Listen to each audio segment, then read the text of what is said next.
Hey there, and welcome to Dark Creaky TV. If you're new, hit that subscribe button for spine-tingling Reddit creepypasta stories that are perfect for a night of chilling thrills. Don't forget to share your thoughts in the comments below. Thanks for watching, and let's get into tonight's stories. I played with a Ouija board in my childhood home. Now the spirit wants me to move back in. Alright, so this is going to sound insane. I know, but I swear everything I'm about to tell you is 100% true. And if you've ever thought about messing around with a Ouija board, maybe don't. This all started when I was about 12. You know how it goes, right? Bored, hanging out with some friends, and someone brings up the idea of playing with a Ouija board. We'd all heard the stories, seen the movies, and it was mostly a joke at first. I was hanging out with my best friend Jake and our neighbour Melissa, who was a few years older than us, and always acted like she knew everything about, well, everything. She had one of those cheap Ouija boards you get at a toy store. Nothing fancy. I'd always thought it was just a game, but Melissa was the type who took this stuff seriously. We were hanging out in the basement of my childhood home, the house I grew up in. This place was old, like real old. My family had lived there for generations. I always found it a little creepy, especially the basement. There were these weird, almost too perfect scratches on the walls near the floor, and one of the windows was permanently cracked, letting in just enough cold air to make the whole place feel like a freezer. But we didn't care about that at the time. We were kids. We thought we were invincible. Melissa set the board down on the old wooden coffee table, dimmed the lights, and told us to put our fingers on the planchette. You know how this goes, right? Ask some harmless questions, laugh when nothing happens, or freak out when one of your friends pushes the planchette to freak everyone out. Except, this time, it felt different from the start. We started off light, like, is there anyone here? And of course the planchette didn't move at first. We asked a few more dumb questions like, who are you? And, when did you die? Still, nothing. Melissa started getting frustrated and was about to give up when the temperature in the room dropped. And I mean dropped. Jake and I looked at each other, and I could tell he felt it too. You know that weird feeling when the hair on the back of your neck stands up? Yeah, that. Melissa asked one last question, in this bored, almost sarcastic tone. Do you want to talk to us? Suddenly, the planchette moved. I swear to God, none of us were pushing it. We all looked at each other, but no one said a word. The planchette slowly slid across the board to yes. Now I know what you're thinking. One of us had to have been messing around, right? That's what I thought too. But then Jake whispered, Who are we talking to?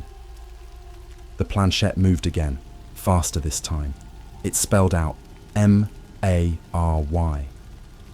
I felt my stomach drop. You see, my family used to tell this story about my great-great-grandmother, Mary.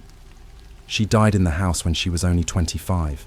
No one ever really talked about how, but there were these old photos of her, and every time I looked at them, I always felt this weird connection, like I'd seen her somewhere before. Melissa, who was always the skeptic, looked pale for the first time. She laughed it off, saying one of us must have known about Mary and was screwing around. But the tension in the room was thick.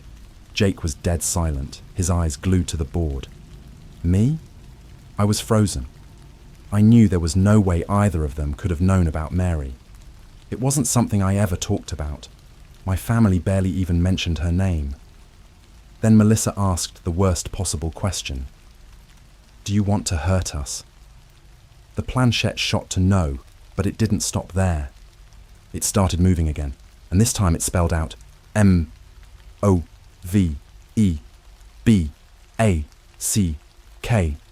We all stared at the board, confused. Melissa finally spoke up, her voice shaky. Move back where? The planchette moved one last time, slow and deliberate. H-O-M-E. That's when I realized it. Mary wasn't talking to all of us. She was talking to me.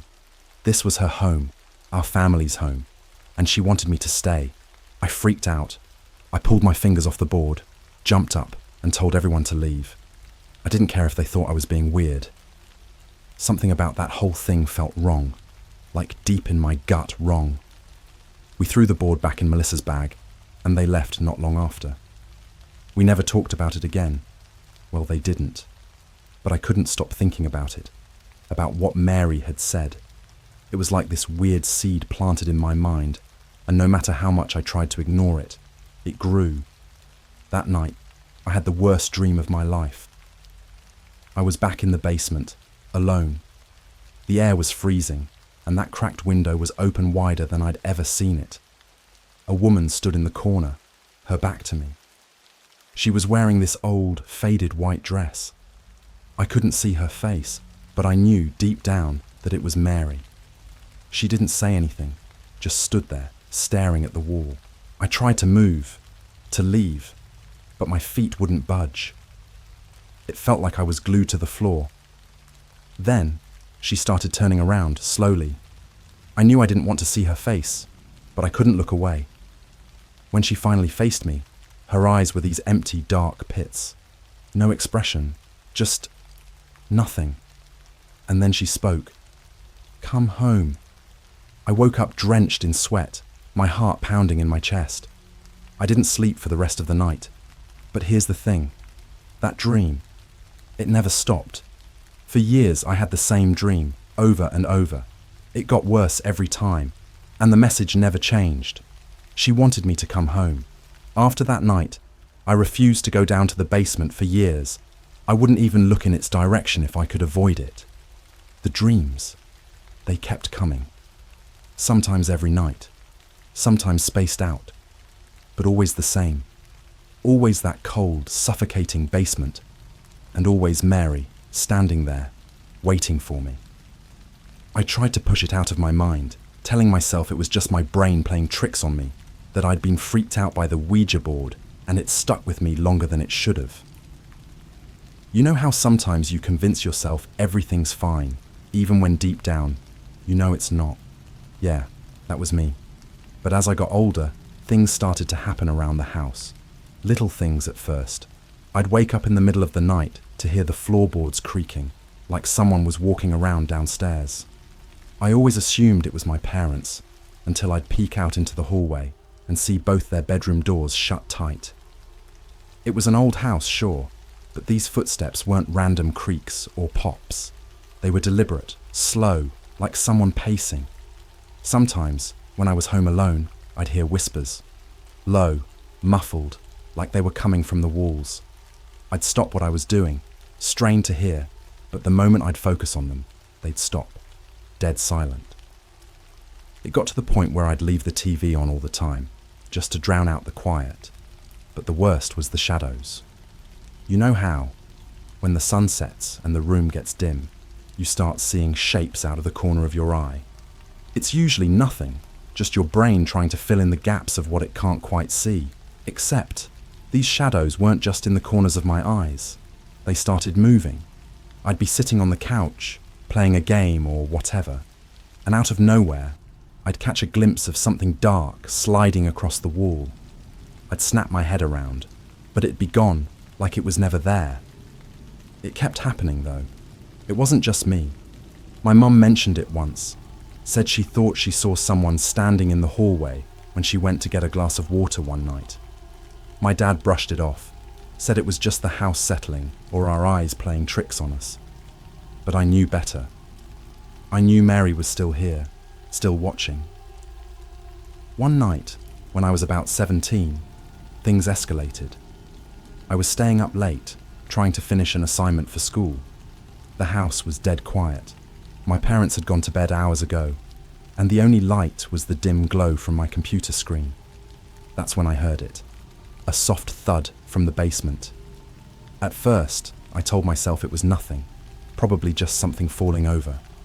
But then I heard it again, this time louder, like someone was pounding on the floor.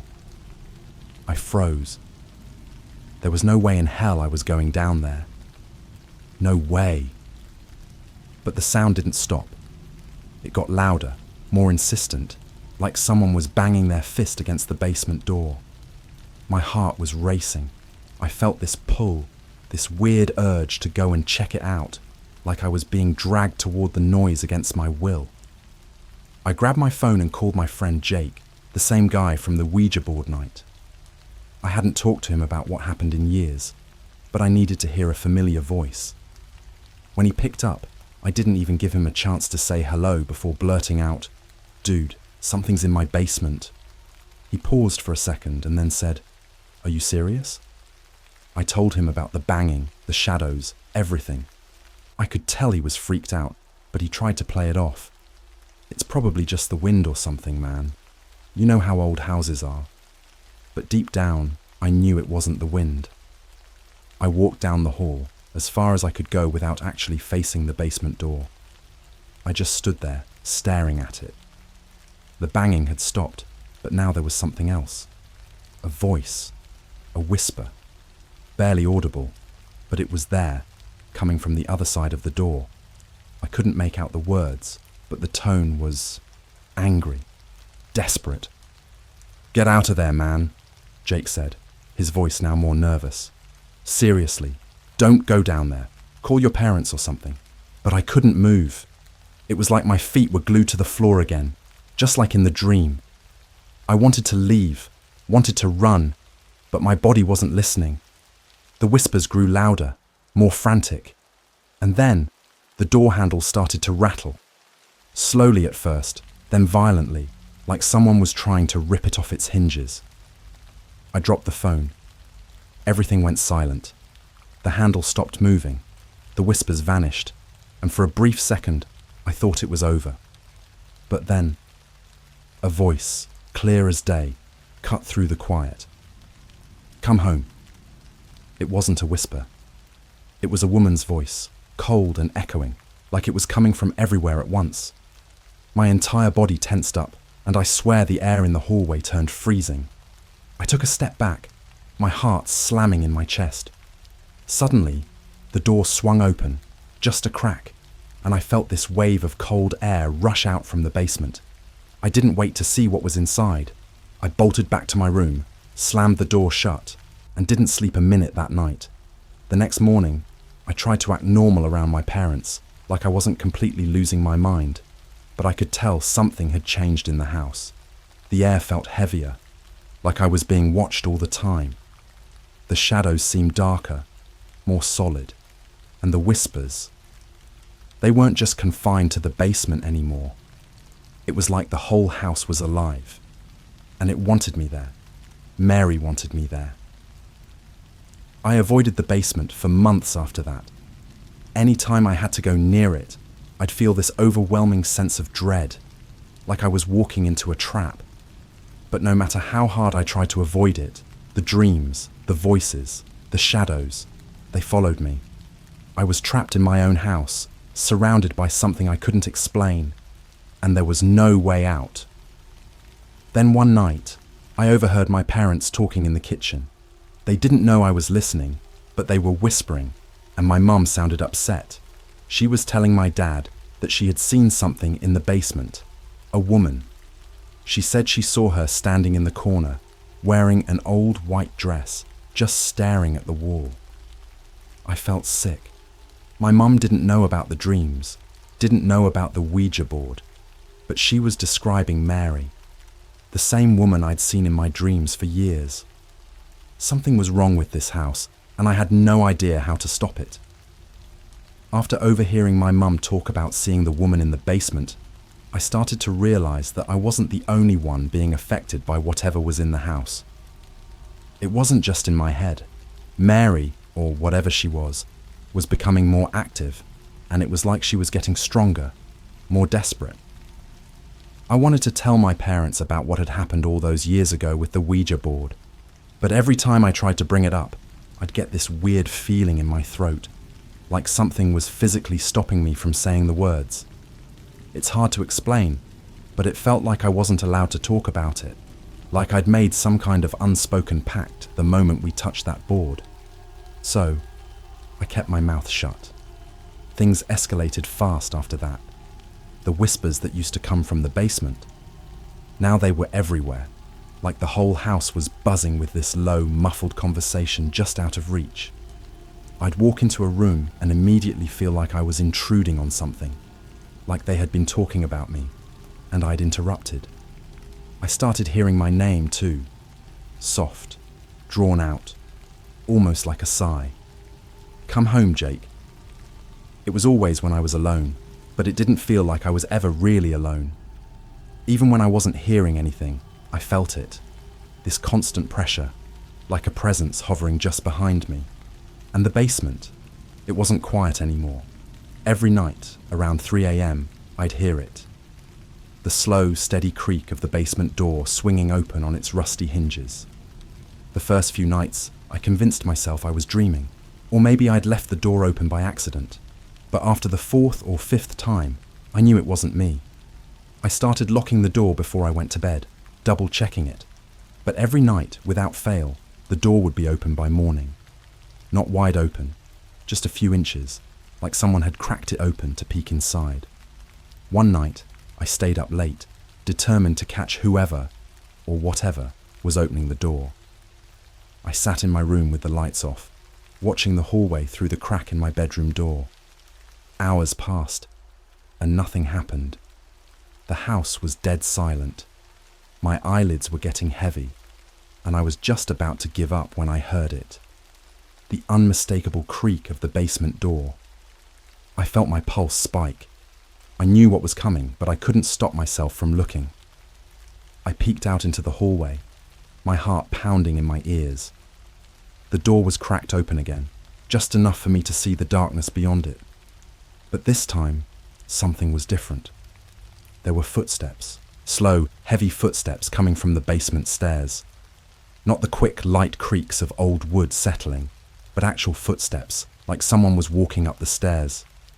I stared at the crack in the door, every muscle in my body screaming for me to move, to do something, but I couldn't. I was frozen, watching, waiting for whatever was coming up those stairs. And then, the door opened all the way. It swung open silently, without a single squeak, like it had been oiled overnight. The darkness from the basement spilled into the hallway, and I swear for a split second, I saw something in the shadows, just a faint outline of a figure standing at the top of the stairs. I blinked, and it was gone. I slammed my bedroom door shut and locked it. My hands were shaking so badly, I could barely get the lock to click into place. I backed away from the door, my eyes glued to the handle, half expecting it to start rattling like it had before. But this time, it didn't move. Nothing happened. I sat there, shaking, for what felt like hours, waiting for something else, anything, to happen. But the house stayed quiet. Too quiet. The next morning, I found the basement door wide open again, and there were muddy footprints leading from the basement stairs, through the hallway, and stopping right outside my bedroom door. I felt sick. There was no way I'd imagined it. Something had come up from the basement and stopped outside my room. Something had been standing there, inches away from me, while I hid behind that flimsy wooden door. That day, I told my parents I was going to crash at Jake's place for a while. I needed to get out of that house. They didn't argue. They'd been having their own strange experiences too. My mum was hearing the footsteps now, the same slow, deliberate pacing that I'd been hearing for years. My dad. He brushed it off, but I could tell it was getting to him. He'd been spending more time out of the house, staying late at work, finding excuses to not come home until the rest of us were asleep. I packed a bag, and within an hour, I was at Jake's. I didn't tell him everything right away, just that things had been weird at home, but after a few nights of crashing on his couch, I couldn't hold it in anymore. I told him about the dreams, the whispers, the footprints, all of it. He listened, but I could tell he was trying not to freak out. "You think it's the Ouija board?" he asked, and I could see the guilt in his eyes. "You think it's because of what we did?" I didn't want to admit it, but I nodded. I'd been thinking the same thing ever since the basement door started opening on its own. It was like Mary had been waiting, watching, and now she was finally making her move. Jake suggested we go back to my house and burn the Ouija board. He said maybe that would break whatever connection we had with it, with her. At first, I was against it. I didn't want to step foot in that house again. But the more I thought about it, the more I realized we didn't have a choice. Whatever was in that house wasn't going to leave me alone, not until I did something about it. So, a few days later, we made a plan. We'd go to the house when my parents were out, grab the Ouija board, and burn it in the backyard. Quick and simple. Or at least, that's what we thought. We got to my house late in the afternoon.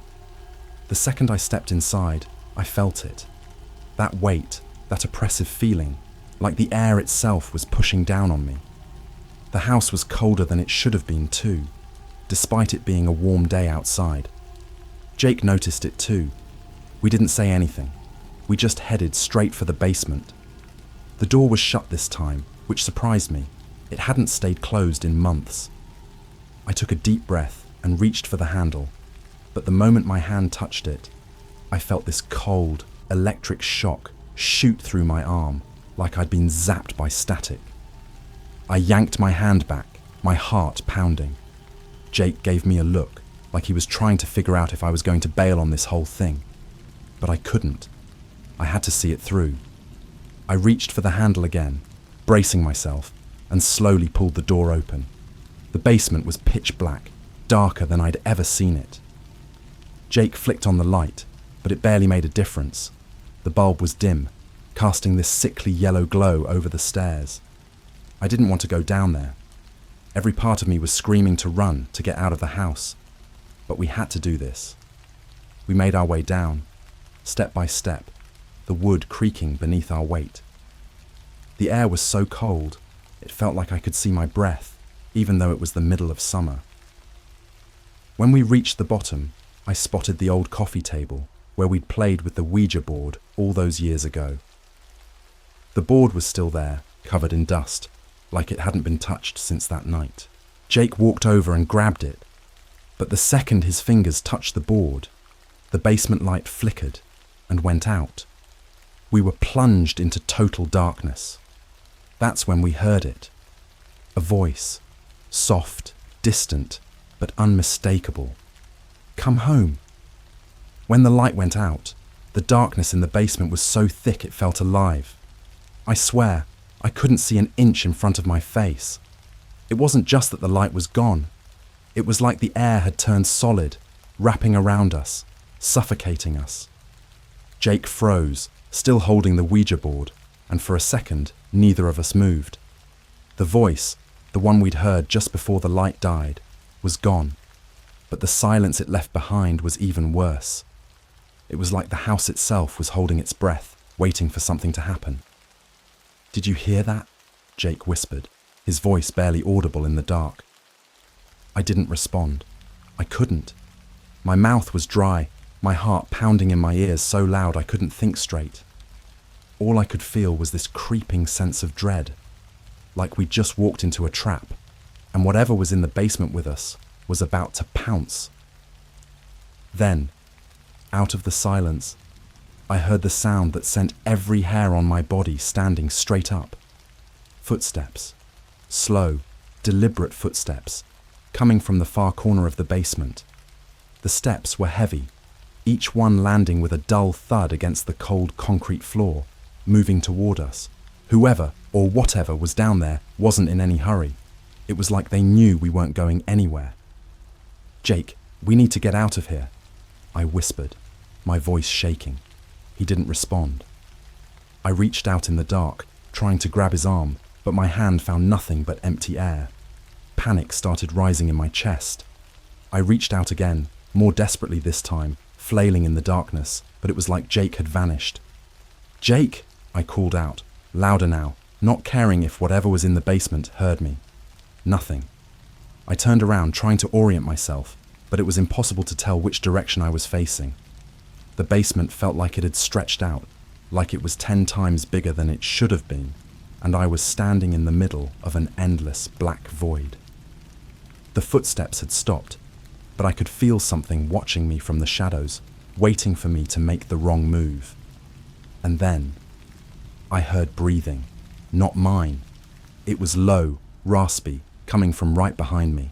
I spun around, but there was no one there, just the empty, suffocating dark. "Jake!" I shouted, but my voice sounded small, swallowed by the thick air. I had to get out. I couldn't stay down here any longer. I started moving, hands out in front of me, trying to feel my way back toward the stairs. But every step I took seemed to lead me further into the darkness.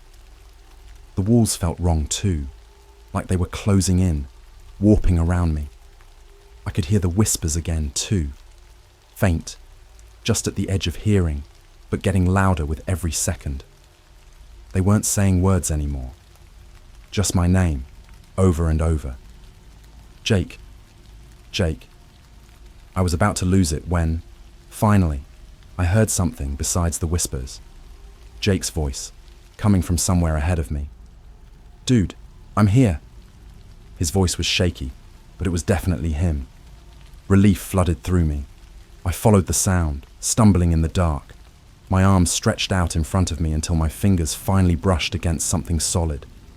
It was Jake, holding the Ouija board tight to his chest like a lifeline. "We need to go," he said, his voice barely a whisper. "Now." I didn't argue.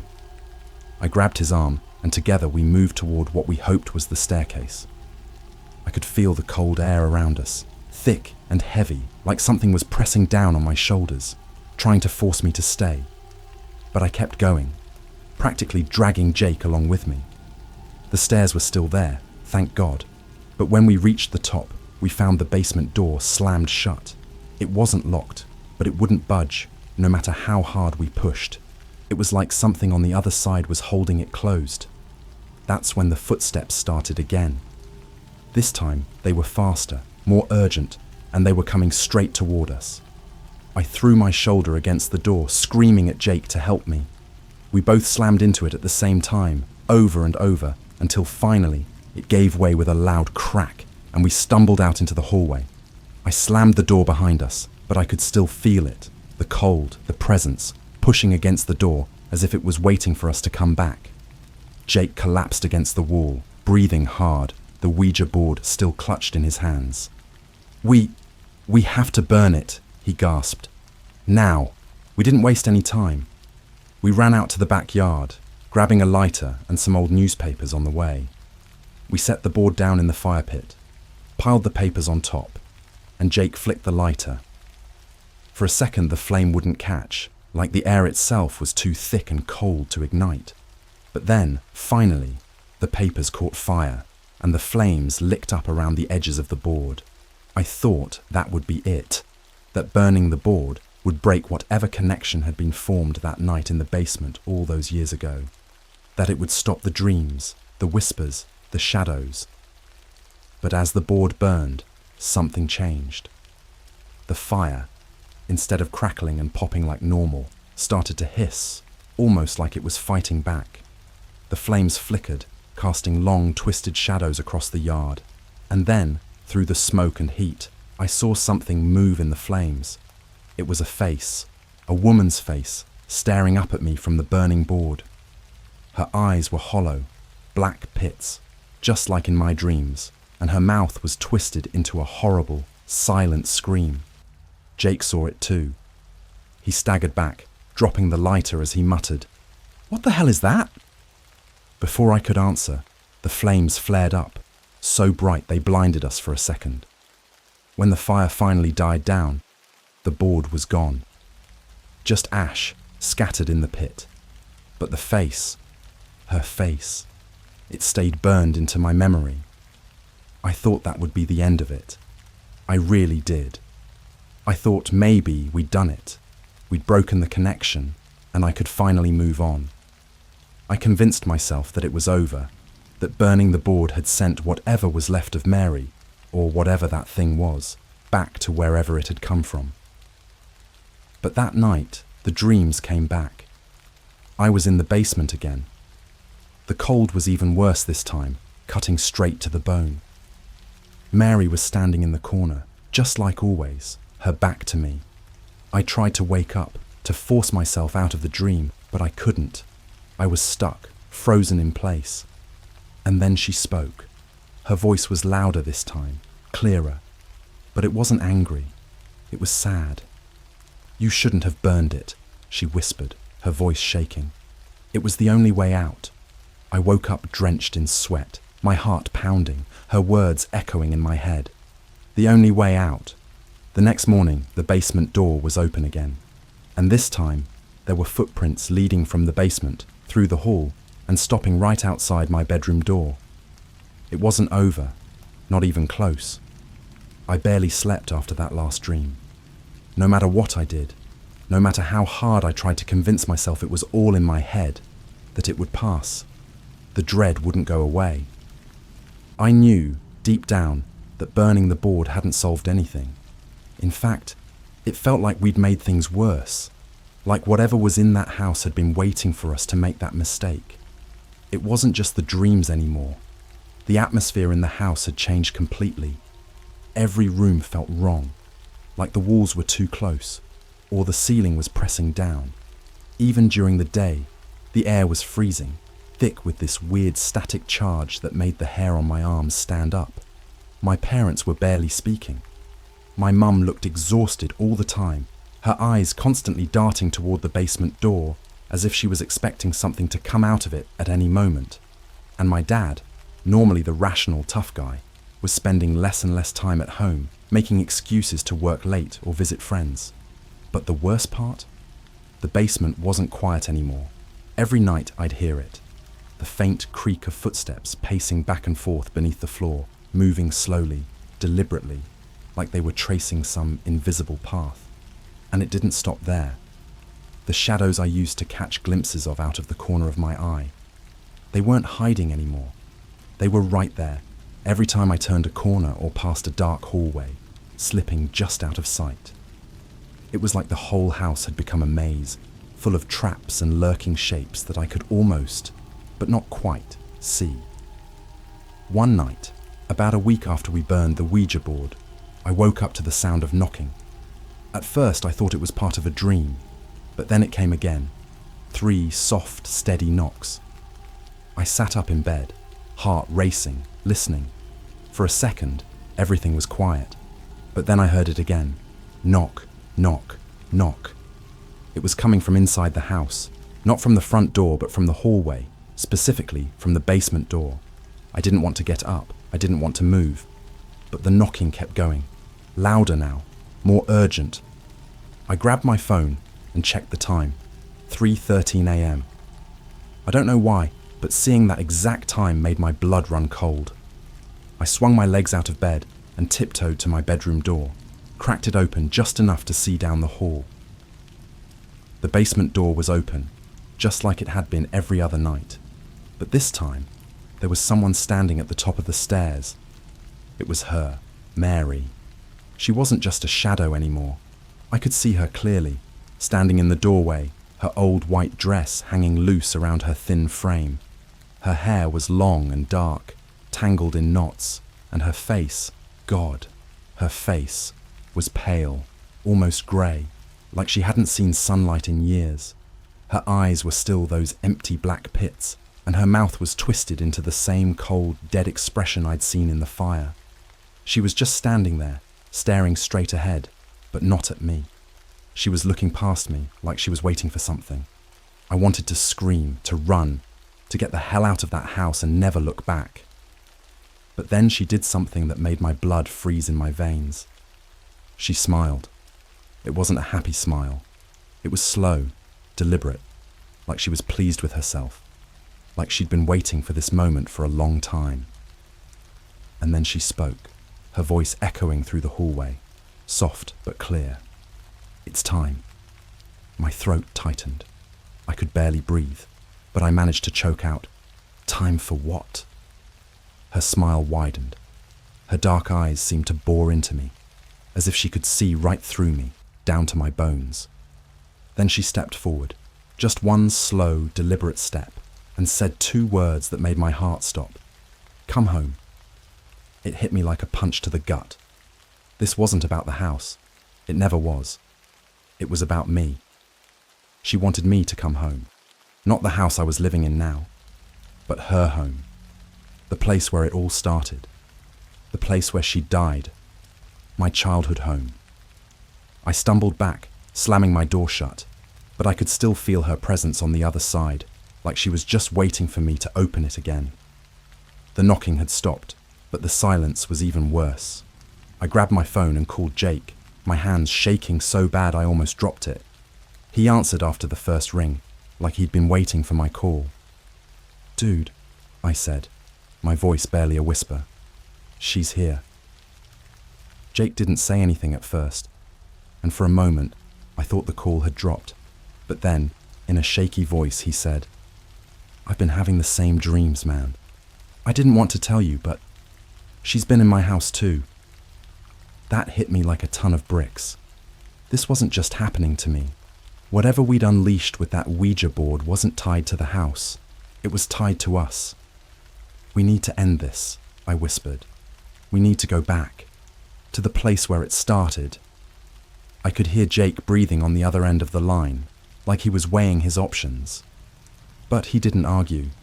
He knew, just like I did, that there was no other way. The next day, we drove back to the house where I grew up, the place where we'd played with the Ouija board all those years ago. It was abandoned now, the windows boarded up, the yard overgrown with weeds. I hadn't been back in years, but standing there in front of it, I felt that same cold dread creep over me. We broke in through the back, the door hanging off its hinges. The inside was a wreck. Dust, broken furniture, the whole place falling apart. But the basement? It was just like I remembered. The same cracked window, the same scratches on the walls. The air down there was thick with dust, but the cold felt alive. We didn't speak. We didn't need to. We both knew what we had to do. We stepped into the basement, and the door slammed shut behind us with a deafening bang. The temperature dropped instantly, and the shadows in the corners seemed to stretch, reaching toward us like they were alive. I turned to Jake, and he nodded, though he looked as terrified as I felt. We set up an old candle, the same way we had when we first played the game, and placed it in the middle of the room. The air was so cold I could see my breath in front of me, and the silence was thick, pressing down on us from all sides. For a long moment, nothing happened. Then, from the far corner of the room, we heard it. The footsteps, slow, steady, coming closer with every beat of my heart. Jake muttered something under his breath, too quiet for me to hear, but I didn't need to hear it. I knew exactly what he was thinking. The figure appeared, stepping out of the shadows like she'd been waiting there all along. Mary. Her face was pale, her dark eyes still empty, but this time she wasn't smiling. She looked at us with something close to regret, sadness. "I told you," she whispered, her voice echoing in the cold air. "You can't leave." I wanted to scream, to run, but my legs were frozen in place. I could only watch as she took another step toward us. Jake grabbed my arm, pulling me back, and for a second, I thought we might actually make it out of there. But before we could move, the basement door creaked open again. I looked up, my heart pounding, and saw her. Another version of Mary, standing at the top of the stairs, watching us. And then I realized there wasn't just one of her. There were many. They were everywhere. Shadows, reflections, faces in the dark. She had never been alone. Jake turned toward me, his eyes wide with terror, and in that moment, I knew. This was it. There was no way out. As the shadows closed in around us, Mary's voice filled the room one last time, soft but clear. "Welcome home." The Ouija board didn't answer me, but now it's spelling out messages while I'm sleeping. All right, I'm not sure how to even start this, but I guess I'll just get straight to the point. I know Reddit's probably the best place for this, and if you're into the weird stuff like I am, you might actually get what's going on here better than I do right now.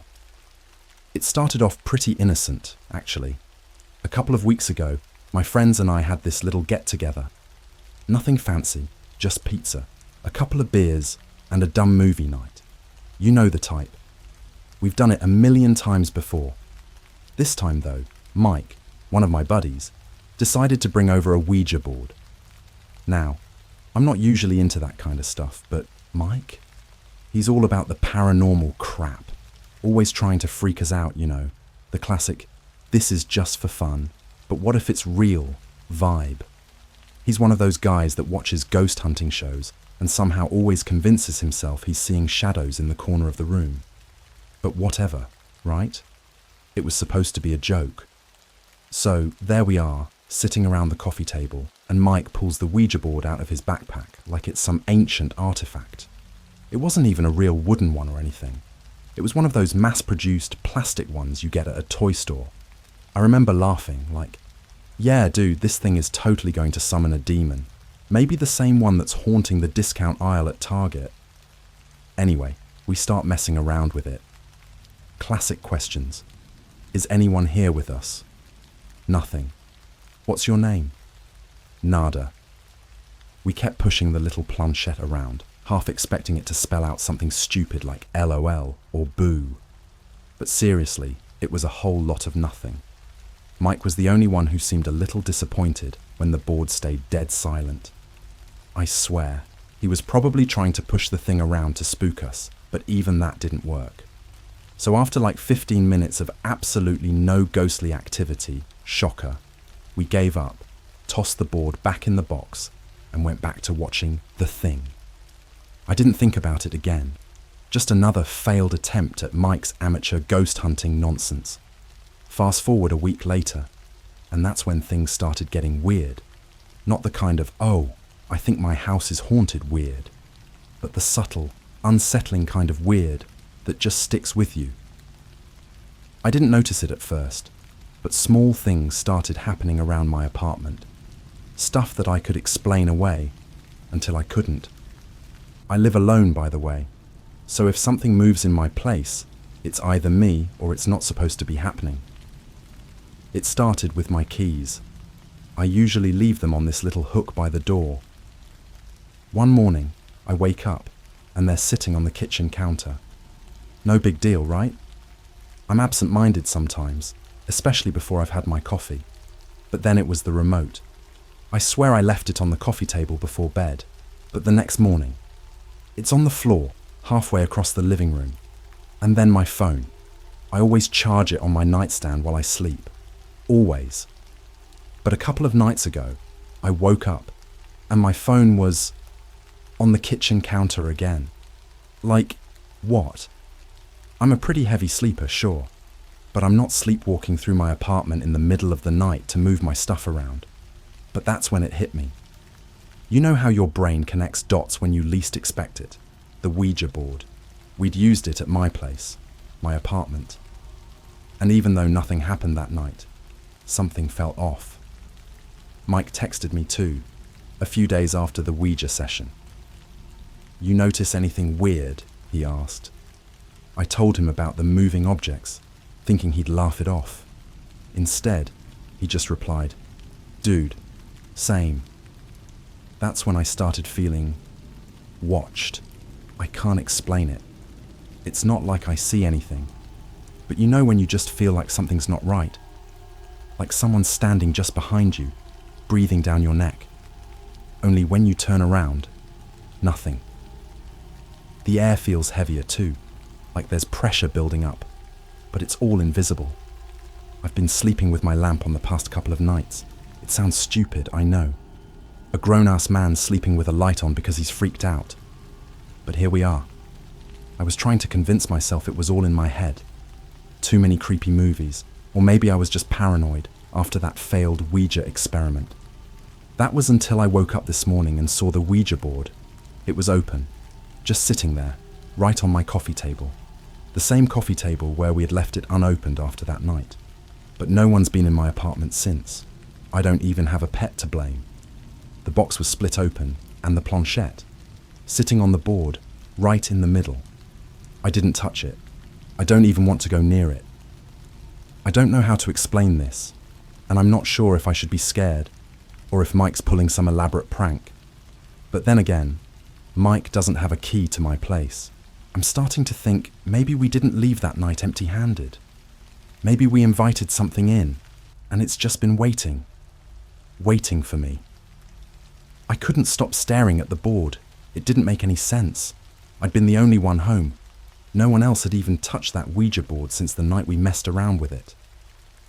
I tried to convince myself maybe I just knocked it off the shelf somehow. But how does a box fall open like that, with the planchette perfectly sitting in the middle? I didn't touch it. I couldn't. Instead, I threw a blanket over the thing and left it there on the coffee table. I know, real brave of me, right? I wasn't ready to deal with it. Not yet. The day went by like normal, or at least I tried to pretend it was.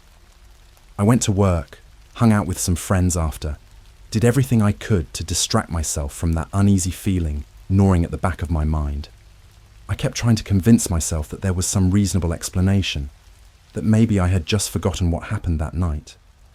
But every time I walked back into my apartment, it felt like the air was thicker, like there was something waiting for me, just out of sight.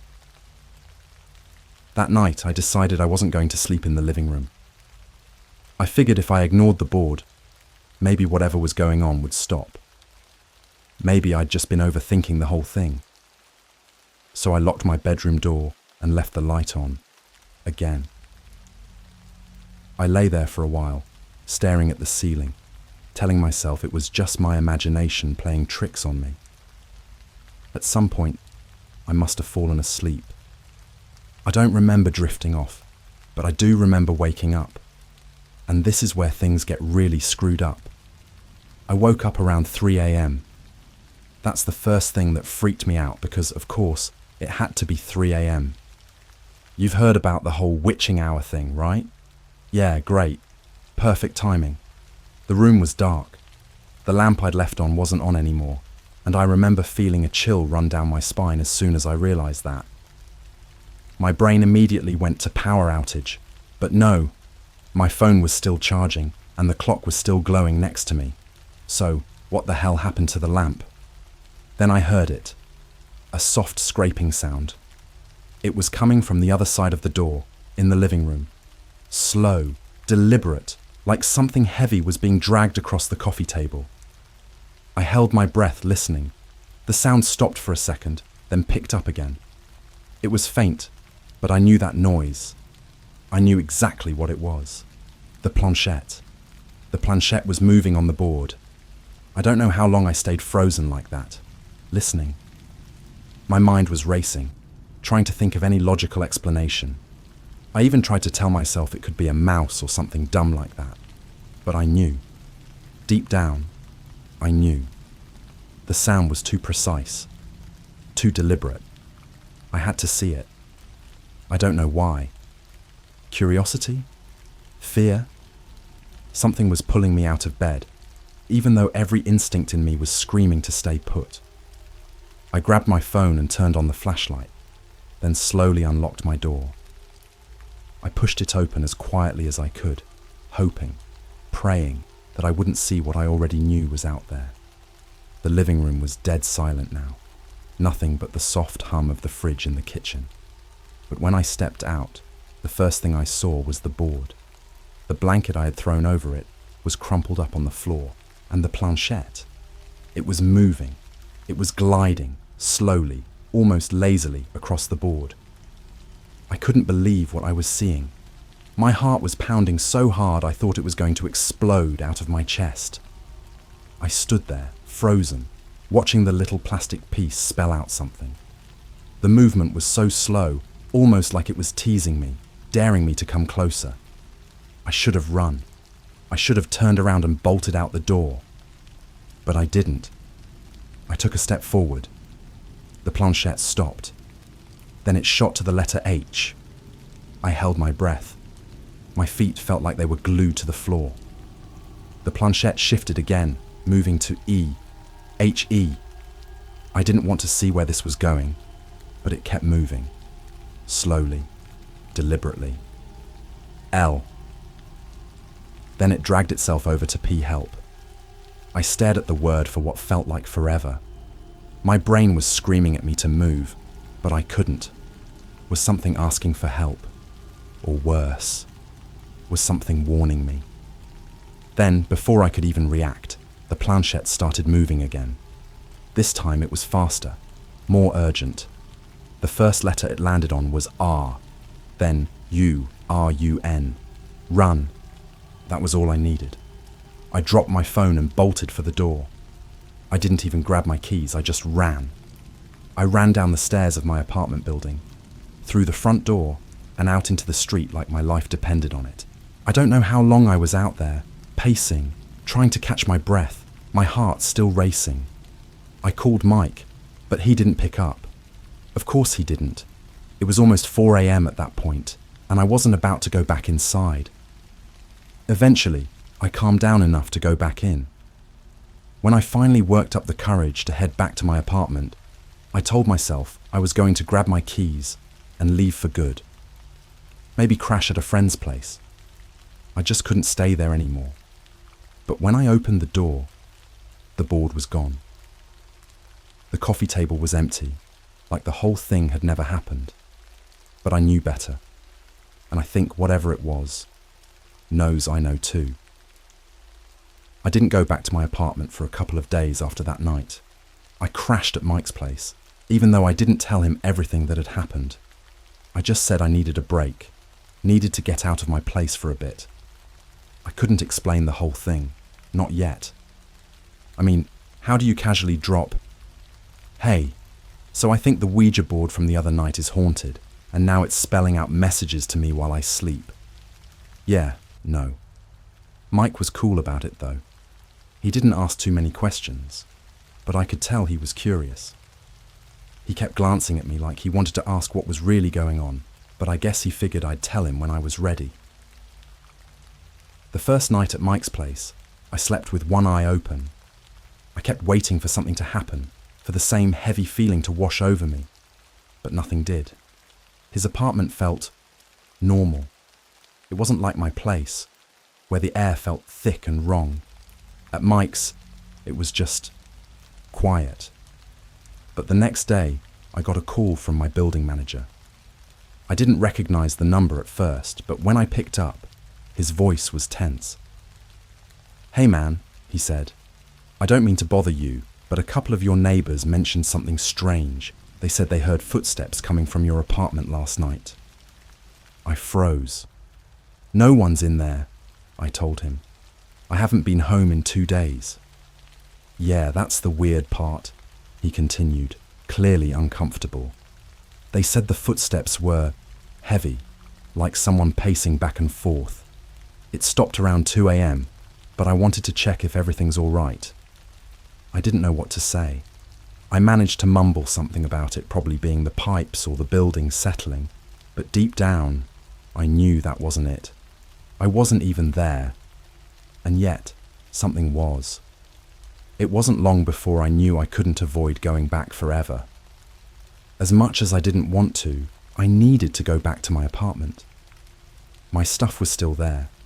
I couldn't just run away from it, and besides, the board was gone now, right? Maybe I'd imagined the whole thing. Maybe I was sleep-deprived, paranoid. But I had to know. I had to see it for myself. So, on the third day, I went back. It felt like stepping into a different world the moment I crossed the threshold of my apartment. The air was still thick, still wrong, like something was waiting for me. But the board was gone. The coffee table was bare. No blanket, no Ouija board, nothing. I wanted to believe it was over. I wanted to tell myself that maybe I'd just been hallucinating the whole thing, that stress had gotten the better of me, and I was finally getting back to normal. But deep down, I knew it wasn't that simple. I could feel it. That night, I tried to relax. I tried to convince myself that it was all in my head. I made some dinner, turned on the TV, and tried to zone out for a bit. But around midnight, I got this overwhelming feeling of dread, like someone was watching me again. I could feel eyes on the back of my neck, the hair on my arms standing up. Then, my phone buzzed. It was a text from an unknown number. I never get texts from numbers I don't know, so I almost didn't check it, but something told me to. My hands were shaking as I unlocked my phone. The message was simple, just 2 words.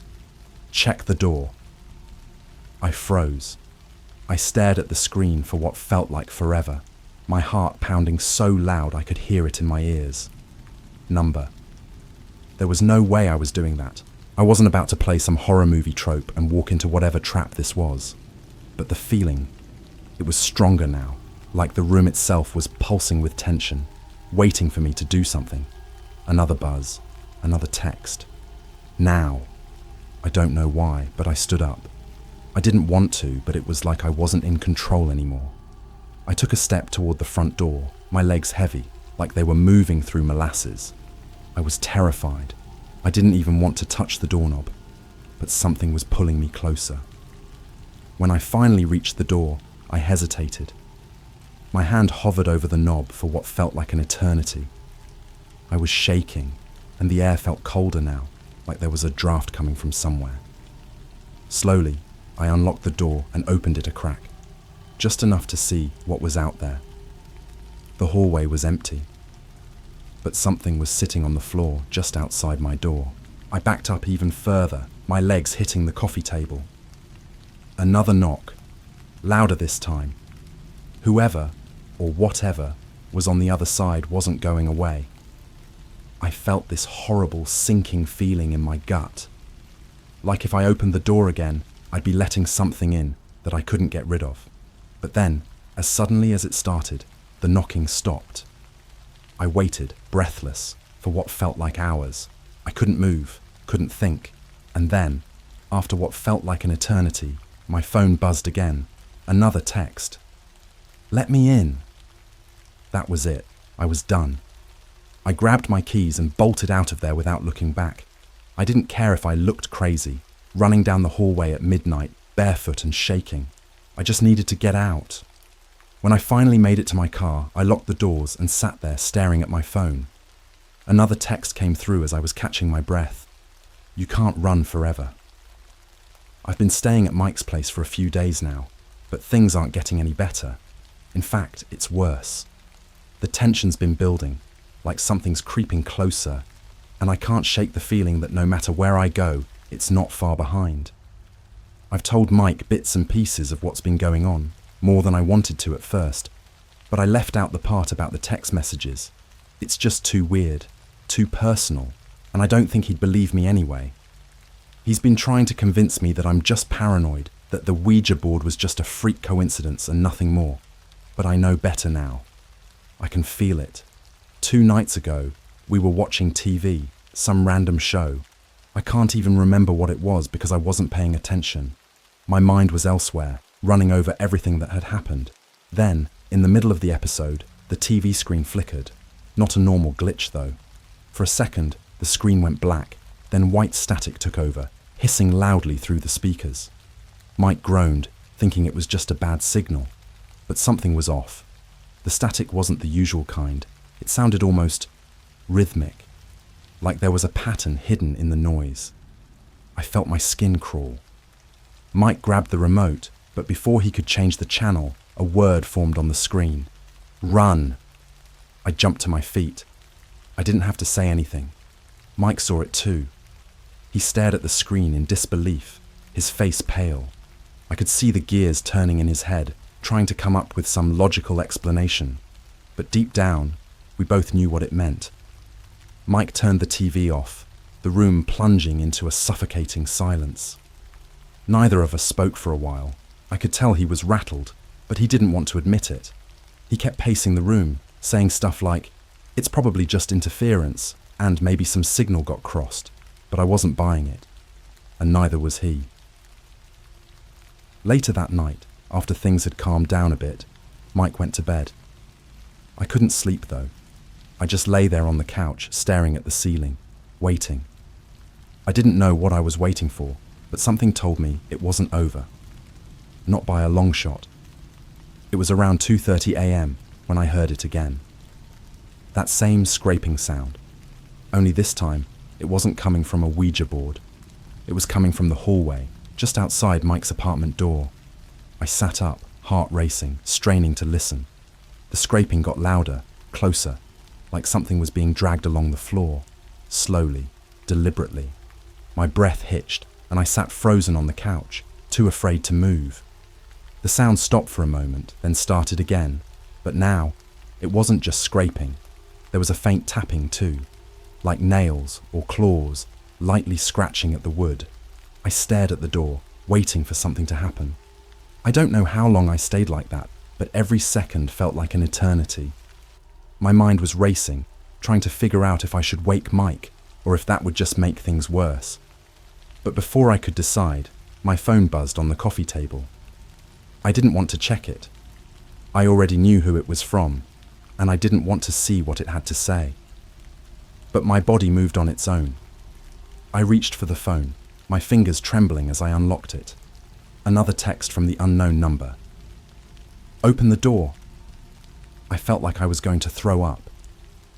My vision blurred for a second, and I had to steady myself. There was no way in hell I was opening that door.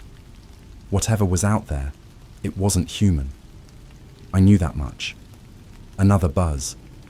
"Let me in." I stood up, backing away from the door, trying to stay quiet. Maybe if I didn't make a sound, it would leave. Maybe it would give up and go away. But then the knocking started. Slow, methodical. 3 knocks, just like before. I backed up further, my legs hitting the coffee table. The room felt too small, too tight, like the walls were closing in. The knocking got louder, more insistent. Thud, thud, thud. It wasn't a polite knock anymore.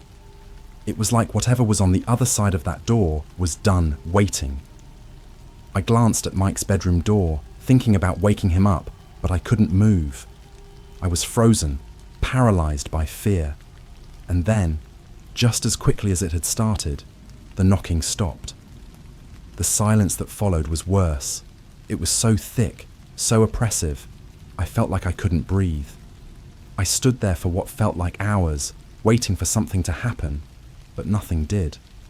The hallway was dead silent again. No scraping, no tapping, just nothing. Then my phone buzzed one last time. "You made a mistake." That was it. I wasn't going to wait around for whatever nightmare was to come next. I grabbed my jacket and bolted out of the apartment. I didn't care where I was going, as long as it was away. I ran down the stairs, past the front door, and out into the street. The cold air hit me like a slap to the face, but I didn't stop. I didn't slow down until I was halfway across town, panting, my heart still racing. I didn't go back to Mike's that night. Instead, I wandered around the city, trying to clear my head, trying to figure out what the hell was happening to me. I found myself walking past my own apartment building at one point, and I had this sudden, overwhelming urge to go inside, to go back to where this all started. I don't know what came over me. Maybe it was desperation. Maybe I was just tired of running. But something told me I needed to confront whatever this was. So I went back. The building was quiet as I walked up the stairs. Too quiet. My footsteps echoed in the empty hallway, each step feeling heavier than the last. When I reached my apartment door, I stopped, my hand hovering over the doorknob. I took a deep breath, then turned the key. The door swung open with a creak, revealing the dark, empty space beyond. Everything looked the same as I'd left it. The living room was still in disarray from my hasty exit the other night, but there was no sign of the Ouija board. No sign of anything, really. But the feeling was still there. That heavy, suffocating presence. It was stronger now, like it was wrapping itself around me, pulling me in. I couldn't shake the feeling that I wasn't alone in the apartment. That something was watching me from the shadows, waiting for me to make a move. And then I saw it, the board. It was sitting in the middle of the living room floor, the planchette resting on top, pointing at a single word. End. I stared at it, my blood turning to ice. I didn't know what it meant, if it was a warning or a threat, but something told me this wasn't over, not by a long shot. I wasn't playing the game anymore. The game was playing me. I stood there, staring at that word, end, for what felt like forever. My entire body was trembling, every instinct screaming at me to run, to get out, to not push this any further. But I couldn't. I wasn't in control anymore.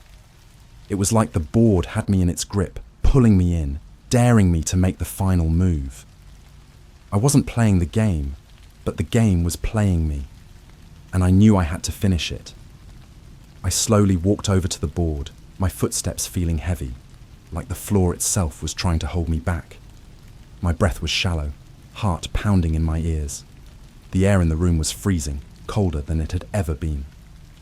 I crouched down in front of the board, my hands shaking as I reached out for the planchette. For a second, I hesitated. My mind raced with everything that had happened up until now. The messages, the sounds, the knocking, the text telling me I couldn't run. But the worst part wasn't what had already happened. The worst part was the overwhelming feeling that whatever was coming next was going to be worse. So much worse. My fingers hovered over the planchette, and as soon as they touched it, I felt a jolt, like static electricity running through my arm. It was almost like something was alive in the board, waiting for me to finish what had been started. My heart skipped a beat, but before I could pull away, the planchette started moving. I wasn't moving it. It glided, slowly at first, then faster, zigzagging across the board. I watched, frozen, as it spelled out the first word. You. The planchette paused, hovering over the center for a moment before it shot across the board again, spelling out the next word with the same urgency. Ah. I swallowed hard. My mouth was dry, my pulse thudding in my neck as the planchette kept going, spelling out one more word, faster this time, almost like it was desperate. Mine! I yanked my hands back, stumbling away from the board. My heart was racing, and I couldn't catch my breath. This wasn't just a haunting. This wasn't some harmless spirit asking for help. It was something else, something far darker, and it wanted me. Suddenly, the temperature in the room dropped even lower. My breath came out in thick clouds, like I was standing outside in the dead of winter. The walls groaned, the sound low and guttural, like the building itself was shifting around me. Then, the knocking started again. But it wasn't at the door this time. It was coming from inside my apartment. I whipped around, scanning the room, my mind racing. The knocking wasn't random, it was deliberate, like footsteps slowly pacing toward me. My entire body was tense, adrenaline surging through my veins, but I couldn't move. I was rooted to the spot. And then I saw it. In the corner of the living room, just beyond the dim glow of the hallway light, something moved. At first, I thought it was a shadow. But then it stepped forward, just enough for me to see. A tall, dark figure, featureless, its outline barely visible, like it was made of the shadows themselves. I couldn't see its face, if it even had one, but I knew it was looking right at me. I backed up, my legs trembling, my heart threatening to burst out of my chest. The thing didn't move, but I could feel its presence bearing down on me, like it was pressing into my mind, into my very soul. I felt my knees buckle, but I couldn't look away. And then, without warning, the lights flickered. The room plunged into darkness for a split second, and when the lights came back on, the figure was closer, closer to me. I bolted. I don't remember thinking. I just remember running. I ran for the door, yanking it open so hard I almost tore it off the hinges. I didn't care if I looked crazy to my neighbors. I didn't care about anything except getting out of there. But as soon as I stepped into the hallway, the door slammed shut behind me, hard. I nearly jumped out of my skin. I stumbled down the stairs, my heart racing, adrenaline pumping through every inch of my body. I didn't stop until I was outside, gasping for air, the cold night biting at my skin. I didn't look back at the building. I didn't need to. Whatever was in there, whatever had been playing with me, toying with me, it wasn't trapped in my apartment anymore. It was out, and I had no idea what it was going to do next. I ran to Mike's place, pounding on his door, until he finally answered, half asleep and confused. I tried to explain what had happened, but the words wouldn't come out right. Mike's face was pale when he saw how shaken I was. He didn't ask any more questions. He just let me in and handed me a beer, which I chugged like my life depended on it. The next few nights were restless. Even though I wasn't at my apartment, I felt it everywhere. I couldn't sleep. Every creak, every distant knock made my heart race. I kept getting the feeling that if I closed my eyes, that thing would be there, standing at the foot of my bed, waiting for me to let my guard down. The text stopped. So did the knocking. But the feeling of being watched? That's never gone away. Last night, Mike and I were sitting in his living room, trying to pretend things were normal. He's been watching me like a hawk, but neither of us really know what to do. I feel like I'm being hunted, like it's not over, just paused, waiting for me to make a mistake. And then my phone buzzed. I stared at it for a long time, dread pooling in my stomach. I didn't want to pick it up, but I couldn't stop myself. I unlocked the screen and saw a new message from the unknown number. It was just one word this time. Soon. I don't know what that means, or when it's coming. But whatever it is, I'm not ready. And I don't think I can run from it forever.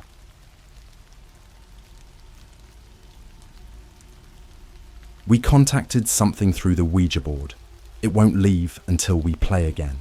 Alright, so before I start, let me just say, I know how this is going to sound. I know how I would react if someone posted this. I'd roll my eyes and think, oh great, another dumb Ouija board story. But hear me out. This actually happened, and I still don't know how to explain it. It's been weeks, and I haven't been able to sleep properly since. Maybe sharing this will help, maybe not. But either way, I need to get it off my chest. It started about a month ago, on a random Friday night. My friends and I were hanging out at my buddy Matt's place. Just the usual, some pizza, a few beers, and video games. We're not exactly thrill seekers or anything, but for some reason, that night, Matt brought out this old, dusty Ouija board he found in his basement. You know the type. The cheap cardboard ones you can get from any toy store, with the planchette that barely slides across the board. Yeah, that. At first, I was like, nah, I'm good. I'd seen enough dumb horror movies to know that nothing good ever comes from messing with those things. But, of course, everyone else was egging me on. Peer pressure, right? They were like, come on, it's just a game. What's the worst that could happen? I should have trusted my gut and bailed right then. But I didn't. I guess curiosity got the better of me. Or maybe I just didn't want to be the guy who chickens out in front of everyone. Either way, we set it up in the middle of Matt's living room, dimmed the lights for atmosphere, typical dumb stuff. It was me, Matt, my friend Rachel, and Jake, who was pretty much the one pushing the hardest for this whole thing. I guess he thought it'd be funny to try and freak us out. He's that guy in the group, you know, the one who's always trying to pull pranks or mess with people's heads. But what happened that night? It wasn't a prank, not even close. We all sat in a circle around the board, our fingers barely resting on the planchette. The first few minutes were exactly what you'd expect. Us asking stupid questions, and Jake obviously pushing the planchette around to spell out dumb stuff like butt and ghost farts. Classic Jake, right? Everyone was laughing, and honestly, I was just waiting for it to be over so we could move on to something less ridiculous. But then, it got weird. At some point, Jake asked the board, "Is anyone there?" You know, the cliche question everyone asks when they're playing with one of these things. Except this time, the planchette actually moved, and none of us were laughing anymore. We all looked at each other, kind of suspicious, like, all right, who's messing around? But the planchette kept moving, slowly, deliberately, until it stopped on yes. I swear to you, none of us were pushing it, and trust me, I would have been the first to call it out if I thought someone was pulling a prank. But the way it moved, it felt like there was a force behind it. It wasn't jerky or hesitant, like when someone's trying to fake it. It was smooth, almost confident. Rachel, who up until that point had been mostly quiet, asked, "Who are we talking to?" The planchette started moving again, spelling out a name. S-A-M. We all kind of exchanged uneasy glances. Matt was the first to speak up. "Okay, seriously, who's doing this? Jake?" But Jake looked just as freaked out as the rest of us. "Dude, it's not me." Now, here's the thing. I've known Jake since middle school. He's a prankster, sure, but he's also the worst liar I've ever met. And the look on his face, it was genuine. I think that's when it really hit me that maybe, just maybe, we weren't alone in that room. Against my better judgment, I asked the next question. "Sam, are you dead?" I don't know why I asked that. I guess it felt like the logical thing to do. I mean, what else do you ask a spirit, right? The planchette didn't move for what felt like forever. I could feel my heart pounding in my chest. Then finally, it slid across the board again, spelling out two words that sent a chill down my spine. N-O-T-Y-E-T. Not yet. What the hell does that even mean? We all just kind of sat there staring at the board. None of us knew what to say. I mean, how do you respond to that? I remember glancing at the time on my phone, realizing that it was getting late, and thinking that maybe we should just call it a night. This wasn't fun anymore. This wasn't a game. But before I could suggest we stop, the planchette moved again, faster this time. It spelled out another message, one that still haunts me when I think about it. Y-O-U-P-R-O-M-I-S-E-D. Promised. Promised what? I definitely didn't promise anything to anyone, let alone some random spirit named Sam. And yet, it was like it was accusing us, like we'd made some kind of deal we didn't even know about. Rachel, who had been pretty shaken by the whole thing, said what we were all thinking. "Okay, this is too much. We need to stop. This isn't funny anymore." But the moment she said that, the lights in the room flickered, and then the board spelled out one last message. P-L-A-Y-A-G-A-I-N. The lights came back on, steady and bright, as if nothing had happened. We all just sat there, frozen. Nobody said anything for a long time. Matt's voice was shaky when he said it. "Let's just put it away." None of us argued. In fact, we scrambled to pack the board up, as if it would make whatever had just happened disappear with it. I remember Rachel stuffing the planchette back into the box with trembling hands. Jake, for once, wasn't trying to make a joke or play it off like a prank. He looked pale and kind of sick. It felt like the room got heavier after that, like the air was thick and hard to breathe. I told myself it was just my imagination, that we'd let our minds get the better of us. I mean, a Ouija board is a piece of cardboard, right? It's a game, a cheap thrill. But that word, promised, kept echoing in my head, and the way it had moved across the board so fast.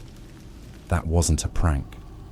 We put the box back in Matt's closet and tried to act normal after that. We turned on the TV, cracked open a few more beers, and started watching some dumb horror movie. But none of us were really paying attention. Every now and then, someone would glance at the closet where we'd stashed the board, as if expecting something to burst out of there.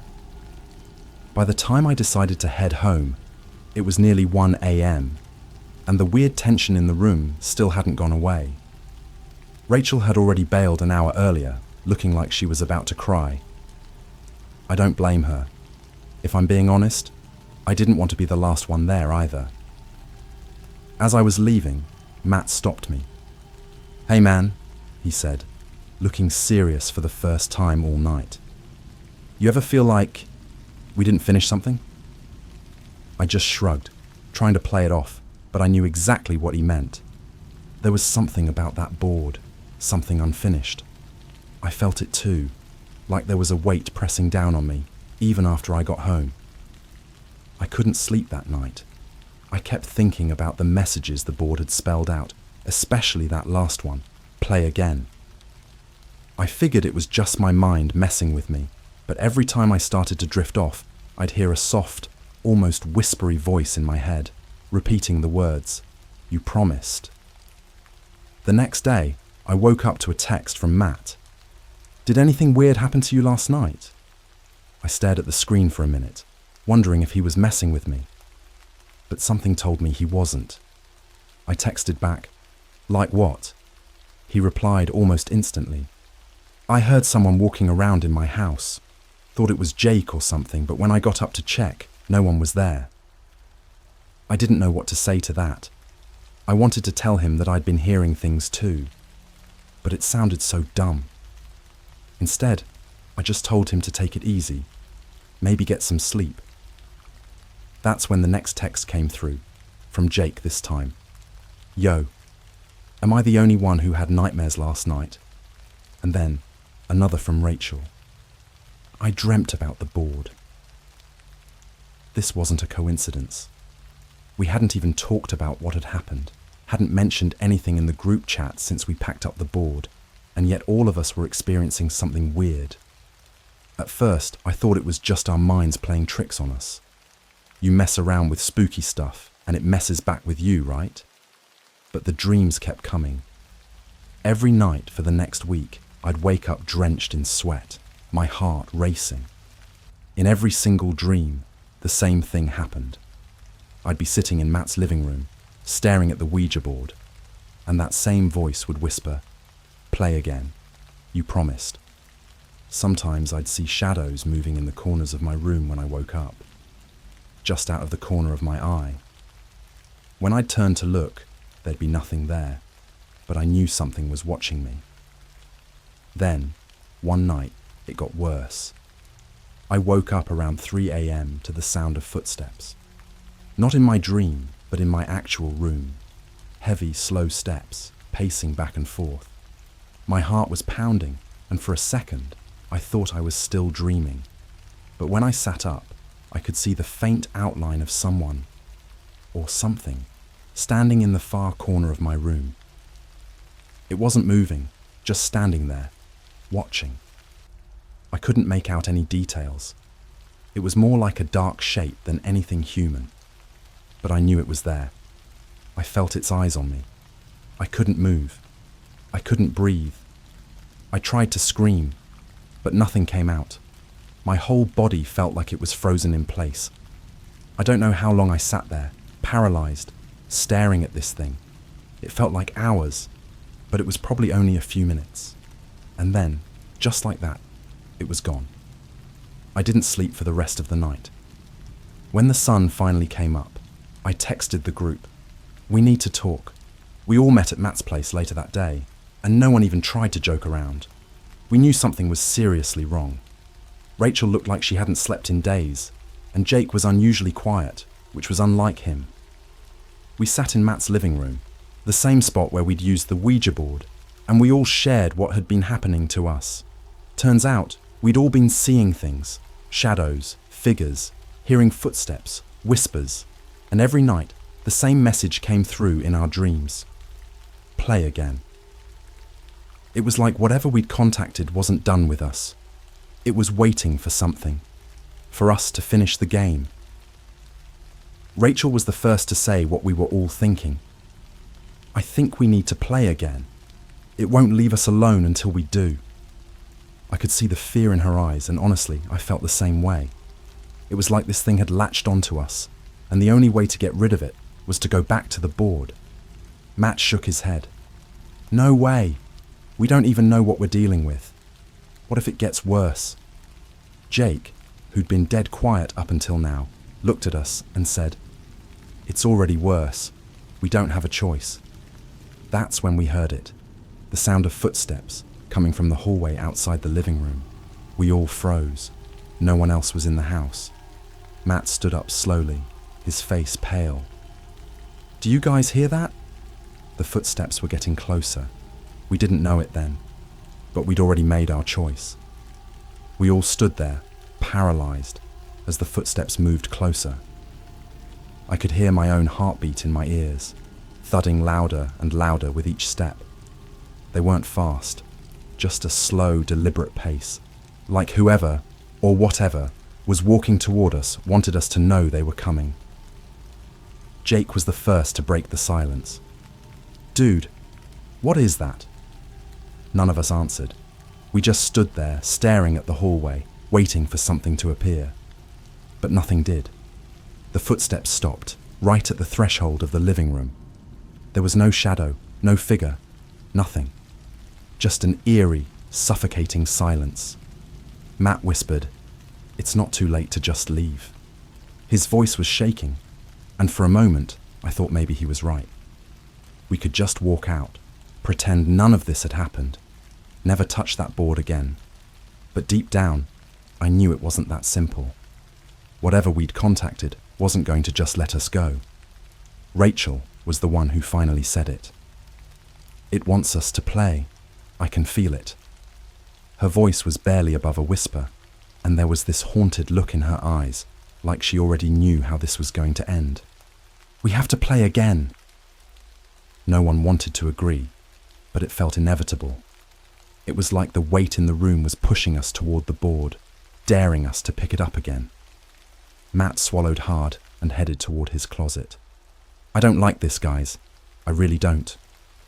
"Neither do I," I muttered, glancing around the room like I expected that dark figure to reappear at any moment. But if we don't, it's not going to stop. Matt hesitated for a second before pulling the Ouija board out of the closet. The thing looked even older now, somehow.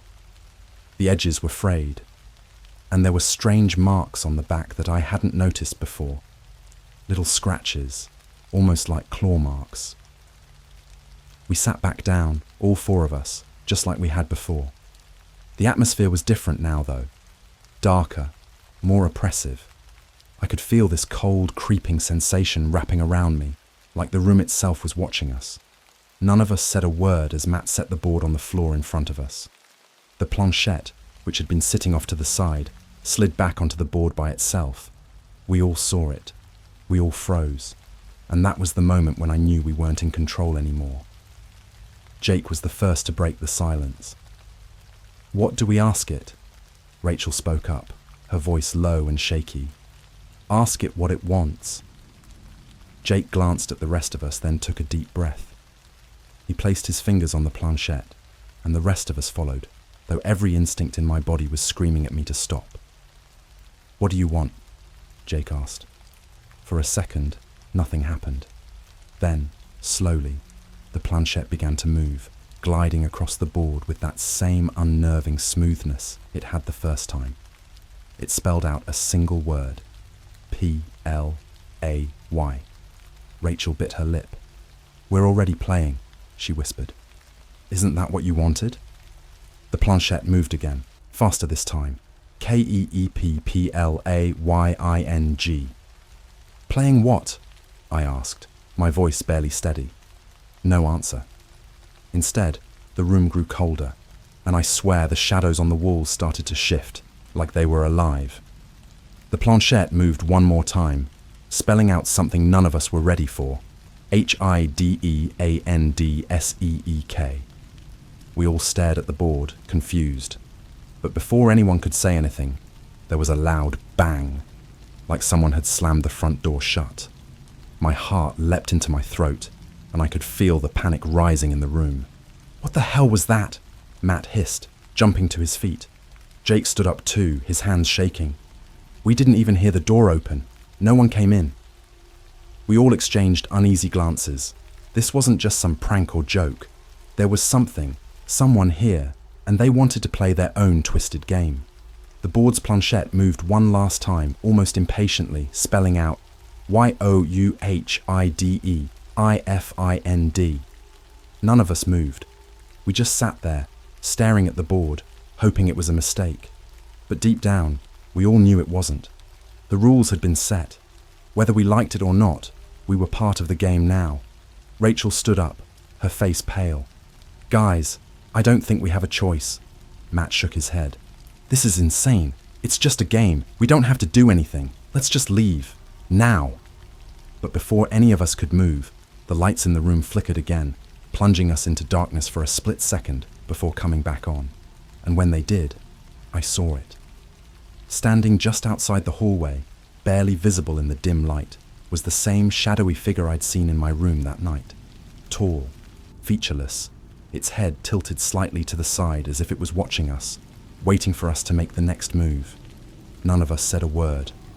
We didn't have to. The message was clear. We could either play the game, or things were going to get a whole lot worse. Jake took a deep breath, his voice barely a whisper. Okay, let's play. We hide. Rachel nodded, though her eyes were wide with fear. We just have to hide, that's it. And it finds us. We can do that. Matt looked like he wanted to argue, but the words died in his throat when the figure shifted slightly, taking a slow, deliberate step toward us. Let's just get this over with, I muttered, feeling my heart pound in my chest. We scattered. Rachel ran for the kitchen, Jake headed upstairs, and Matt bolted for the basement. I hesitated for a second, my eyes darting back to the shadowy figure that now seemed to be inching closer.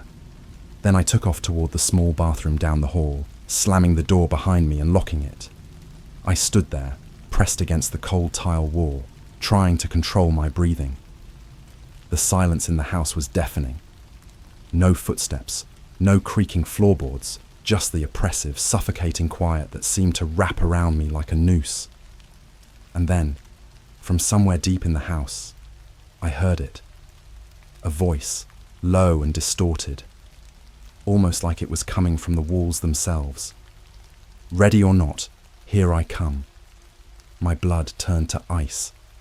I stood frozen in that tiny bathroom, every muscle in my body tense as the distorted voice echoed through the house. The words, ready or not, here I come, replayed in my head, over and over, each repetition more sinister than the last. It was mocking us, whatever we'd let into our lives. It was enjoying this. I pressed my ear to the door, straining to hear anything, any hint of movement, but there was nothing, just silence. I should have been relieved, but instead, the quiet only made things worse. It was like the house was holding its breath, waiting for something to happen. I could feel the weight of it, the tension crawling up my spine, like something was creeping closer without making a sound. I didn't know what the others were doing. Maybe they were hiding just like me, cowering in whatever dark corners they could find, waiting for it to come. Maybe they were still trying to figure out if we were actually playing the game, or if this was all in our heads. But I knew it wasn't in our heads. That figure, it was real. I took a shaky breath and tried to think. What the hell were we supposed to do? Just wait? Hide until it found us? There was no way this thing was playing by normal rules. I could feel its presence in the house, like a cold, invisible pressure that made my skin crawl. Suddenly, there was a noise, a soft scraping sound, coming from the other side of the door. I froze, my breath catching in my throat. It was faint, almost like something was dragging its fingers along the walls, moving slowly, deliberately, down the hallway. I backed away from the door, my heart pounding so hard I thought it might explode. The noise was getting closer. That low scratching sound, like nails on wood, moving inch by inch. And then, it stopped. I waited, barely breathing, listening for any sign of movement. For a moment, there was nothing, just that terrible silence again. And then, slowly, the handle of the bathroom door began to turn. I clapped my hand over my mouth, stifling a gasp. The door creaked as the handle twisted, but it didn't open. Whoever, whatever, was on the other side was testing it, like it knew I was in there, but was just toying with me. The handle jiggled again, harder this time, and then it stopped altogether. I stood there in the dark, my back pressed against the wall, listening. I didn't hear footsteps walking away, no retreating sounds at all. It just stopped, like it was standing there, waiting. Suddenly, a sharp bang echoed through the house. It came from upstairs. Jake had gone up there. I heard him shout, His voice panicked. No, no, no, no, stay away. Then came the sound of something heavy crashing to the floor, followed by silence. A suffocating, eerie silence that was worse than the shouting. Jake, I whispered, but my voice came out so faint it was like I was afraid to even say his name. My hands were trembling as I reached for my phone, but I couldn't bring myself to check the group chat. The last thing I wanted to see was another message from that thing. Play again. Instead, I opened the door a crack, peeking out into the dark hallway. The house was deathly still. That weird, distorted pressure was still there, though. It clung to the air like static, making it feel thick and wrong. I stepped out of the bathroom, my feet moving cautiously as I tiptoed down the hall toward the living room. I didn't know why I was heading that way. I just needed to see if the others were okay. The closer I got to the living room, the heavier the air became, like the house itself was pushing against me. That's when I saw it. The shadow, the figure. It was standing at the far end of the room, its back to me, but it was different now, taller, its limbs elongated and twisted in ways that didn't make sense. The head was tilted at an unnatural angle, like it was listening for something. For a split second, I thought I could slip by unnoticed. Maybe if I was quiet enough, I could get upstairs, find Jake, or get to the basement where Matt had gone. But then, the figure moved. Not like a person, but like something gliding across the floor without ever lifting its feet. It turned slowly, its head twisting first, followed by the rest of its body, and when it faced me, I swear my blood turned to ice. It had no face, no eyes, no mouth, no features at all, just a blank, black void where a face should have been. But I knew it was looking at me. I felt it, the way it tilted its head, like it was trying to decide what to do with me. I wanted to scream, but nothing came out. Instead, I turned and bolted down the hallway, running for the basement. My only thought was to find Matt, to hide, to do something, anything, to get away from that thing. The basement door was open, the stairs creaking under my weight as I flew down them two at a time. I half expected the door to slam shut behind me, trapping me in there with whatever was upstairs. But it didn't. The basement was pitch black, and the only light was from the small window near the ceiling. I could barely make out the shapes of old furniture and boxes scattered around, but I didn't care. I just wanted to find Matt. Matt! I whispered harshly, my voice shaking. No answer. Matt, are you down here? Still nothing. Panic gripped my chest. Where the hell was he? He'd gone down here, I was sure of it. I could feel the walls closing in, the darkness pressing against me. I kept moving, my hands brushing against cold metal shelves, stepping over loose cords and clutter. And then I saw him. He was standing in the far corner of the room, his back to me, just standing there. At first, I felt this huge wave of relief. Matt! I breathed. Oh, thank God, man. We have to... But something was wrong. He wasn't moving. Matt! He didn't answer. I moved closer, but every step felt heavier, like my body was trying to stop me from going any further. Matt! I repeated, louder this time. What the hell are you doing? Still no response. I reached out to tap him on the shoulder, but just as my fingers brushed his shirt, his head jerked back, and I saw his face. I stumbled back, choking on a scream. His eyes, God, his eyes were wide and blank, completely white, staring straight ahead at nothing. His mouth hung open, his lips twisted into a grotesque smile, but it wasn't his expression. It was like his face had been forced into that shape. His body trembled, shaking violently, but he didn't say a word. He just kept staring, that awful grin stretching across his face.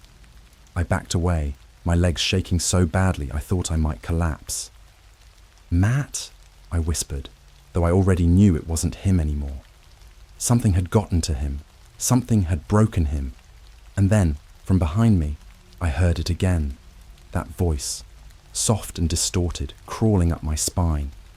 Found you. The game wasn't over yet. The voice, that voice, sent an ice-cold chill straight through me. My body went rigid, and every hair on my neck stood on end. I didn't dare turn around. I couldn't. It was right behind me. I could feel its presence pressing in on me, thick and suffocating, like it was breathing down my neck. Matt stood there, still locked in that grotesque, unnatural grin, his eyes blank and lifeless. Whatever was behind me had done that to him. Whatever had found me wasn't going to stop there. I bolted. My legs moved before my brain even processed it. I didn't care where I was running, as long as it was away from the thing that had whispered in my ear. My breath came out in ragged gasps as I stumbled through the dark basement, knocking over boxes and tripping on the clutter scattered across the floor. I didn't stop. I couldn't. I could hear the footsteps behind me, slow, deliberate, mocking. It wasn't running after me. It didn't need to. It knew it would catch me eventually. I found the stairs, nearly collapsing as I scrambled up them, gripping the banister so hard my knuckles turned white. The basement door slammed shut before I could even reach for it, and I crashed into it, pounding on the wood, screaming for someone, anyone, to help. My voice echoed through the house, but there was no answer. Jake was upstairs. I had to get to him. Maybe he'd figured something out. Maybe we could find Rachel and... God, I didn't know what. There was no plan, no logic, just blind, frantic terror. The footsteps behind me stopped. The silence returned, heavier than ever, like the house was holding its breath again. I pressed my ear to the door, listening, and then slowly, so slowly, I opened it a crack. Nothing.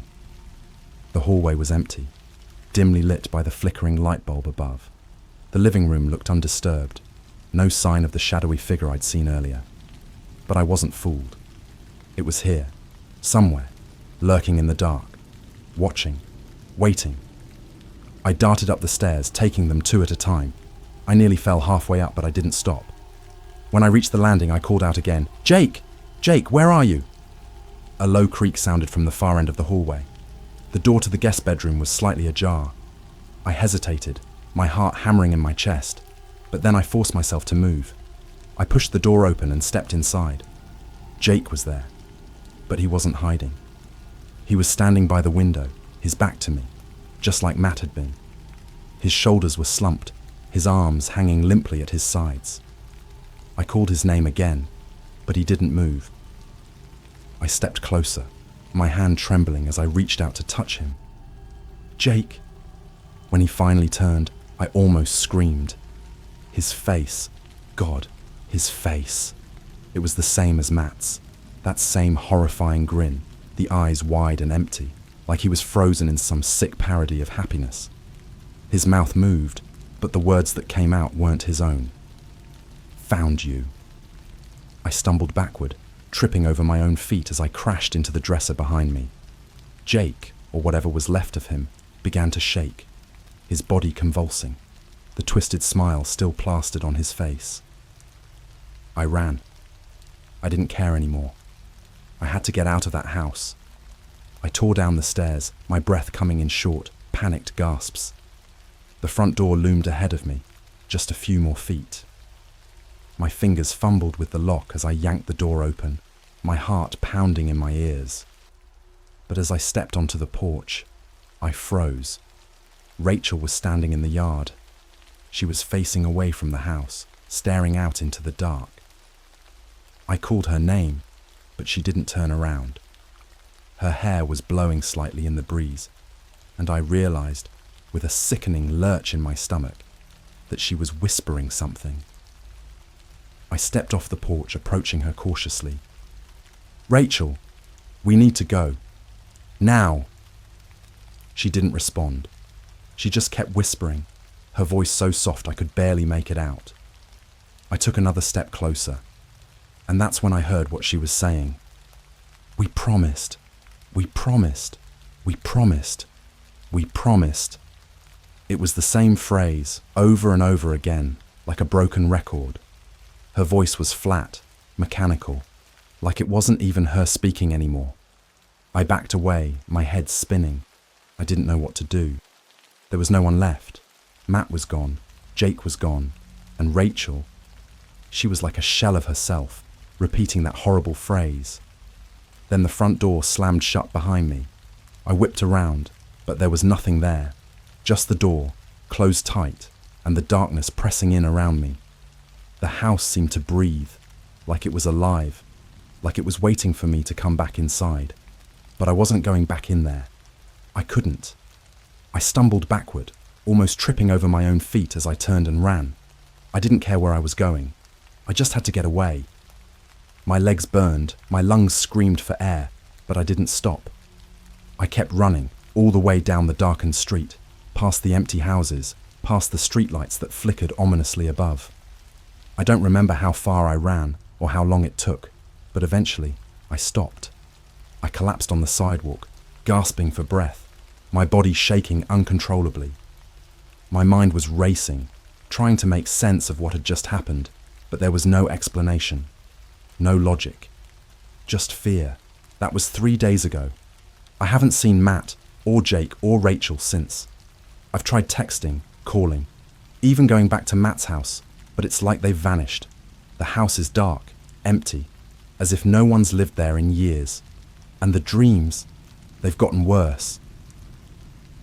Every night I see the same thing.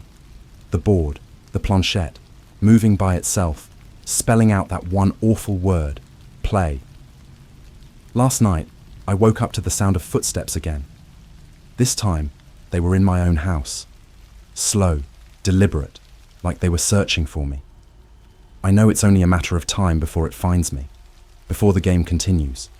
But I won't play, not again, even if it means breaking the rules.